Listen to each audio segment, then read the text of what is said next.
అతడు సినిమాలో తనికెళ్ళ భరణి డైలాగ్ ఉంటుంది. ఆడు మగాడ్రా, ఎవడైనా కోపంగా కొడతాడు లేదా బలంగా కొడతాడు. ఈడేంట్రా చాలా శ్రద్ధగా కొట్టాడు.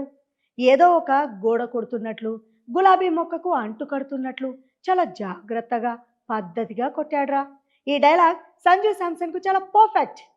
ఎంత పర్ఫెక్ట్ అంటే ఈ మ్యాచ్ తర్వాత ఆ సినిమా రిలీజ్ అయి ఉంటే అది సంజు శాంసన్ కోసమే రాసినట్లుండేది. అంత పర్ఫెక్ట్. కొండంత టార్గెట్ను కరిగించడానికి ఒక పద్ధతితో, ఒక ప్లానింగ్తో ఎక్కడా తడబడకుండా ఇటుక ఇటుక పేర్చుకుంటూ వెళ్ళి చాలా జాగ్రత్తగా లక్ష్యాన్ని పూర్తి చేశాడు. అవసరమైనప్పుడు ఫోర్లు, సిక్స్లు కొట్టాడు. బాల్ కరెక్ట్గా రాలేదనుకుంటే దాన్ని అంతే జాగ్రత్తగా ఆడి సింగిల్స్ కూడా తీశాడు. అసలు చేజింగ్ జరిగింది ఇండియాకు వెస్టిండీస్కు మధ్య కాదు, సంజు శాంసన్కు వెస్టిండీస్కు మధ్య అంటే నమ్మొచ్చు.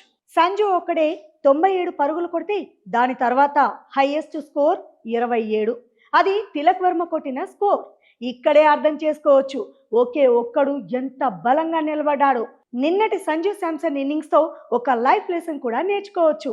విండీస్తో మ్యాచ్కు ముందు వరకు సంజు కెరీర్ ఎక్కడా సవ్యంగా సాగలేదు. టీంలోకి వస్తాడు, వెళతాడు, ఎప్పుడు టీంలో ఉంటాడో తెలియదు. ఉన్న ఫైనల్ 11లో ప్లేస్ దొరుకుతుందో లేదో కూడా తెలియదు. ఒక్క మాటలో చెప్పాలంటే కెరీర్ అంతా గందరగోళమే. అయినా నిరాశ చెందలేదు. దేవుడు ప్రతి ఒక్కడికి ఒక టైం ఇస్తాడంటారు కదా, ఆ టైం కోసం వెయిట్ చేశాడు. ఆ టైం వచ్చింది, తనేంటో చూపించాడు. ఏ మాత్రం కంగారు పడకుండా మ్యాచ్ను ఫినిష్ చేశాడు. ఇది ప్రతి ఒక్కరికి ఒక లెసనే.